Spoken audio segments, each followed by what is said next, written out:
ہمارے معاشرتی مسائل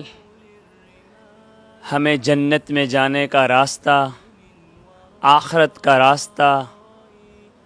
اس موجودہ حالت میں، موجودہ سوسائٹی میں وہ کون سا طرز ہے، وہ کون سا طریقہ ہے، وہ کون سے اعمال ہیں جن اعمال کو اگر ہم اختیار کریں تو انشاءاللہ تعالی وہ اعمال کی وجہ سے، ان اعمال پر عمل پیرا ہونے کی وجہ سے ہمارا مقدر اور ہمارا نصیب اور ہمارا راستہ جنت کی طرف چلا جاتا ہو۔ میں اس بارے میں جو حدیث آپ کے سامنے پیش کرنا چاہتا ہوں وہ حدیث بڑی دلچسپ ہے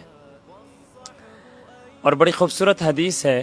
آپ جانتے ہیں راویوں میں، یعنی راوی حضرات جو روایات کرنے والے ہیں، ان میں ایک نام ہے اور بڑا مشہور نام ہے جس کو امیر المؤمنین فی الحدیث کے لقب سے نوازا جاتا ہے۔ تاریخ میں وہ نام حضرات صحابہ کرام میں وہ نام ایسا ہے کہ سب سے زیادہ کثرت کے ساتھ روایات کرنے والی ذات اور شخصیت حضرت ابو ہریرہ رضی اللہ تعالی عنہ کی ہے۔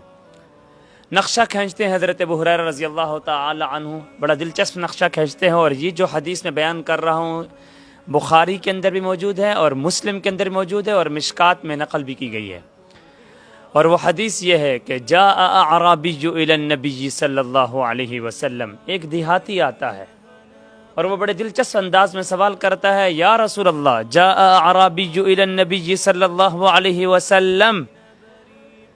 یا رسول اللہ دلنی علی عمل اذا عملته دخلت الجنہ۔ یا رسول اللہ چند موٹے موٹے صلی اللہ علیہ وسلم چند موٹے موٹے اور اہم اہم اعمال عطا فرما دیجئے، بتا دیجئے، دخلت الجنہ، تاکہ جلدی جنت میں داخل ہو جاؤں۔ تو نبی اکرم صلی اللہ علیہ وسلم، الفاظ کا اختصار ہے مگر معنی کا دریا ہے،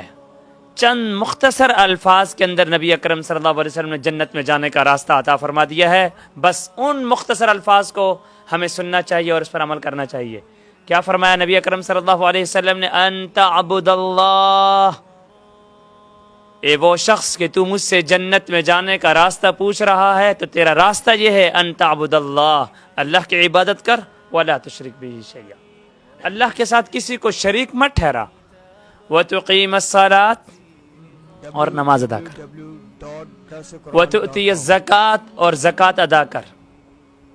وتصوم رمضان، اور رمضان کے روزے رکھ، وتحج البیت ان استطاع الیہ سبیلا، اور حج کر اگر تیرے پاس استطاعت، ہمت، طاقت، یعنی اس زمانے میں مدینہ سے مکہ جانے کا خرچہ یا مدینہ سے مکہ جانے کا زاد راہ یا سواری تیرے پاس موجود ہے تو بیت اللہ کا حج کر۔ بس یہ اعمال نبی اکرم صلی اللہ علیہ وسلم نے بتایا۔ اب وہ دیہاتی شخص اٹھتا ہے اور اٹھ کر جانے لگتا ہے، اور جانے سے پہلے وہ آسمان کی طرف دیکھتا ہے اور پھر ایک جملہ اختیار کرتا ہے، اور وہ جملہ بڑا عجیب و غریب ہے جو حضرت ابو ہریرہ رضی اللہ تعالی عنہ اسے روایت میں نقل کر رہے ہیں۔ کیا کہتا ہے وہ دیہاتی شخص، دیہات سے آنے والا وہ شخص؟ والذی نفسی بیدہ لا ازید علی ھذا ولا انقص منہ، قسم ہے اس ذات کی جس کے قبضہ قدرت میں میری جان ہے،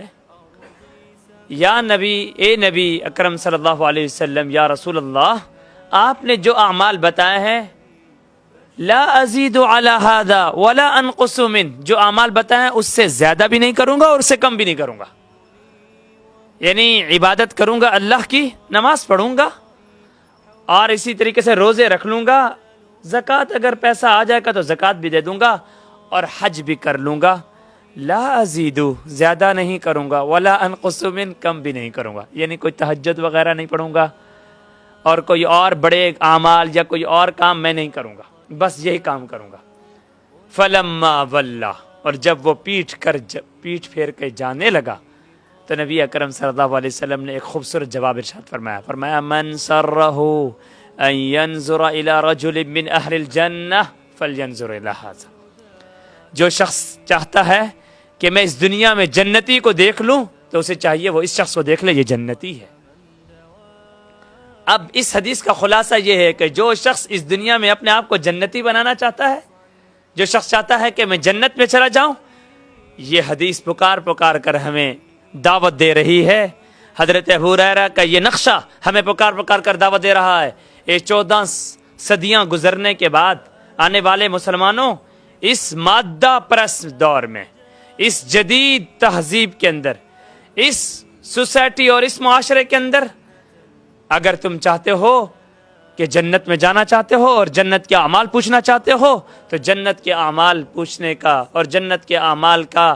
واحد راستہ اور واحد طریقہ یہ حدیث ہے۔ اس حدیث پر عمل کرو اور جنت میں داخل ہو جاؤ۔